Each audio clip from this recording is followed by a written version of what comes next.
Offer है, भारी छूट है और मिडिल क्लास ने लपक के खुले हाथों से इस ऑफर का स्वागत भी किया। जी हां, मध्यम वर्गीय परिवार इस बजट से खुशी के मारे झूम उठा है। मिडिल क्लास की खर्च करने या निवेश करने की शक्ति बढ़ाने के लिए अब 12 लाख रुपए तक की वार्षिक एनुअल इनकम पर कोई टैक्स नहीं लगेगा, जो पहले 7 लाख रुपए तक का था। इसके अलावा 24 लाख रुपए से अधिक की आय पर 30% की उच्चतम टैक्स दर लागू होगी, जो पहले 15 लाख रुपए से अधिक की आय पर थी। इससे मध्यम वर्ग के लोगों की बचत और खर्च करने की क्षमता में वृद्धि होगी। नमस्कार, आपका स्वागत है ग्रो विद मी चैनल में। हमारा सोल मोटिव है आप तक जानकारी पहुंचाना। चैनल पे नए हैं तो सब्सक्राइब करना ना भूलिएगा दोस्तों। चलिए शुरू करते हैं। इस बार के बजट को बिहार बजट या मिडिल क्लास बजट इस तरह के नामों से संबोधित किया जा रहा है। चाहे किसी भी तरह का बजट हो, अगर ये राहत के रूप में आया है तो बेहतर है। साल दर साल से महंगाई की मार झेलते हुए हर आदमी की कराह से बस यही आवाज गूंजती थी कि महंगाई डायन खाए जाते हैं, और इसी पर रोक लगाने के लिए वित्त मंत्री निर्मला सीतारमण ने इतिहास रचते हुए साल 2025-26 के लिए केंद्रीय बजट 1 फरवरी 2025 को संसद में पेश कर दिया, जिसमें आम आदमी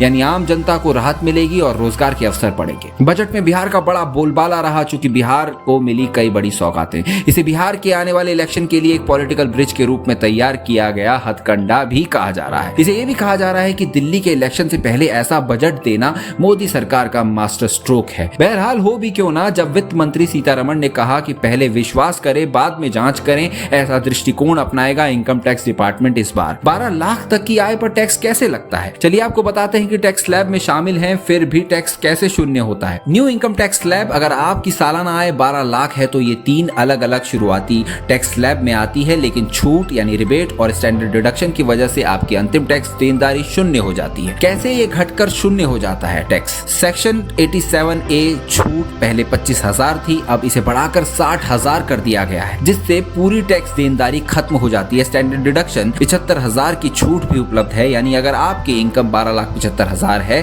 तब भी आपको कोई टैक्स नहीं देना है। Tax free versus tax exempt, फर्क समझें इस बात में। टैक्स एग्जेम्प्ट इस स्थिति में आय का एक हिस्सा पूरी तरह कर मुक्त होता है और उस पर टैक्स नहीं लगाया जाता। टैक्स फ्री क्या होता है? टैक्स फ्री, इसमें आय पर टैक्स लगाया जाता है, लेकिन छूट और कटौतियां यानी डिडक्शंस की वजह से अंतिम टैक्स शून्य हो जाता है। 12 लाख तक की आय टैक्स फ्री है लेकिन टैक्स एग्जेम्प्ट नहीं है। टैक्स की गणना होती है लेकिन उपलब्ध छूट यानी रिबेट्स और डिडक्शन की वजह से इसे शून्य कर देते हैं। वित्त मंत्री सीतारमण ने कर प्रणाली में महत्वपूर्ण सुधारों का संकेत देते हुए अगले सप्ताह एक नया आयकर विधेयक यानी बिल पेश करने की योजना का भी खुलासा किया। नया आयकर बिल सरल होगा और वर्तमान प्रणाली के करीब होगा। बजट 2025 में और क्या है खास? 1 लाख करोड़ का अर्बन चैलेंज फंड शुरू, शहरों के पुनर्विकास और जल स्वच्छता सुधार के लिए। कैंसर देखभाल सुविधाएं, बिहार समेत देश भर में जिला अस्पतालों में अगले 3 वर्षों में 200 डे केयर कैंसर सेंटर खोले जाएंगे।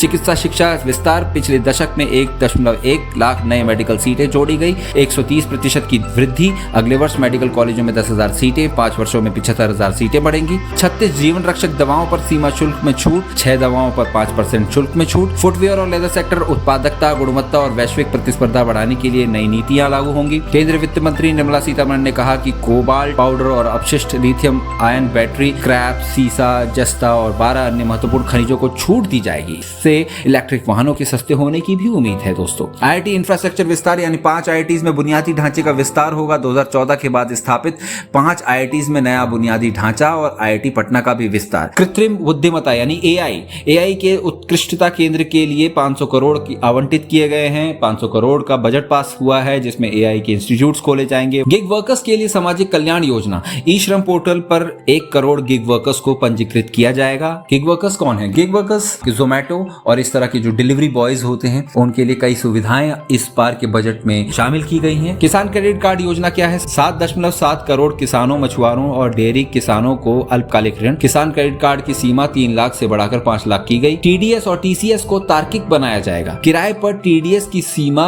2.4 लाख से बढ़ाकर 6 लाख कर दी गई है। वरिष्ठ नागरिकों के लिए TDS सीमा 50,000 से बढ़ाकर 1 लाख कर दी गई है। बिहार राज्य के लिए हुई हैं ये विशेष घोषणाएं। बिहार में 4 नए ग्रीनफील्ड एयरपोर्ट बनाए जाएंगे। पटना एयरपोर्ट का विस्तार किया जाएगा जिससे हवाई यात्रा अधिक सुगम हो सके। संशोधित उड़ान योजना के तहत 120 नए गंतव्यों को जोड़ा जाएगा, रास्तों को जोड़ा जाएगा, जिससे बिहार की राष्ट्रीय और अंतर्राष्ट्रीय कनेक्टिविटी मजबूत होगी। बिहार जो भारत के कुल मखाना उत्पादन का 80% योगदान देता है, किसानों को आर्थिक रूप से सशक्त करने के लिए समर्पित मखाना बोर्ड का गठन किया जाएगा। बीमा क्षेत्र में FDI सीमा 100% तक बढ़ाई जाएगी। जाएगी यदि संपूर्ण प्रीमियम भारत में निवेश किया जाए। नया और सरल KYC रजिस्ट्रेशन शुरू किया जाएगा। सूक्ष्म, लघु और मध्यम उद्यमों MSME के लिए क्रेडिट की सुविधा बढ़ाने के लिए नई योजना की घोषणा की गई है। स्टार्टअप्स के लिए क्रेडिट गारंटी सीमा बढ़ाकर 20 करोड़ कर दी गई है। इससे छोटे उद्योगों को वित्तीय सहायता मिलेगी और रोजगार के नए अवसर पैदा होंगे। इस बजट के माध्यम से सरकार ने विभिन्न क्षेत्रों में सुधार और विकास के लिए ठोस कदम उठाए हैं जो देश की अर्थव्यवस्था को नई ऊंचाइयों पर ले जाने में सहायक होंगे। आपको ये जानकारी पसंद आई हो तो लाइक, शेयर एंड सब्सक्राइब करना ना भूलें दोस्तों। बेल आइकन को भी याद से प्रेस कर दीजिएगा जिससे आपको हमारे वीडियोस की नोटिफिकेशन समय पर मिल सके। आपके लाइक्स हमें प्रोत्साहित करते हैं। ऐसी वीडियोस के लिए grow with me channel knowledge is power के साथ बने रहिए। तब तक के लिए धन्यवाद, शुक्रिया। मिलते हैं फिर एक नए वीडियो में।